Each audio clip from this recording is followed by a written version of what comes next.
கல்லூரிக்கு போகும்போது கல்லூரி போனவன பத்தியாரா நான் தான் 2 லிட்டருக்கு மேல குடிக்கிற ஒரு ஆளை சொல்றா பாப்போம். ரொம்ப பெரிய மொடா குடியாரன் தான் 3 லிட்டர் குடிப்பான். அவ்வளவுதான் குடிப்பான்.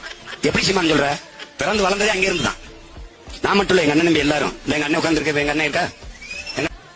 உலகத்துல காலேஜ் கல்லூரி வாசல்ல கல்லுக்கடை வச்சு பாத்திருக்கீங்களா? நானும் எங்க அண்ணன் படிச்ச கல்லூரியில தான். போவா வகுப்புக்கு ஒரு பதிவேட்டை கொடுப்போம். 2 பேர் வருவோம், 4-5 பேர் 10 பேர் நண்பர்கள் கல்ல குடிப்போம். நேர படம் குடிப்போம், புரோட்டா தின்போம், படம் பார்ப்போம், திருப்பி வருவோம்.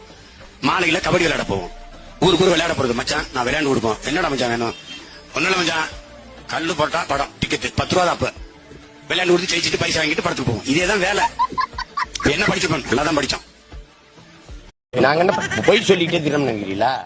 நம்பி ஒருத்தன் ஜெர்மன்ல ஹோட்டல்ல பேச்சு கேட்டு இருந்திருக்கான், சாப்பிட்டு இருந்திருக்கான். அங்க என் பேச்சு சத்தம் கேக்குது. யாருமே பாக்குறேன், யாருமே தமிழ் ஆளுக்கானா, ஆனா என் பேச்சு கேக்குதுன்னு பார்த்தா ஒரு ஜெர்மானியன் கேட்டுக்கிட்டு இருக்கிறேன். உங்களுக்கு எப்படிங்க தமிழ் தெரியும்னா? இல்ல, நான் ஒரு ஈழத்தமிழர் கடையில வேலை செஞ்சேன். அவங்க இவர் பேச்ச போட்டு போட்டு போட்டு கேட்பாங்க.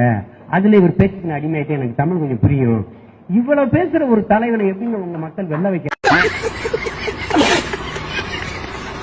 நாங்க என்ன போய் சொல்லிட்டே திறம்னீங்களா?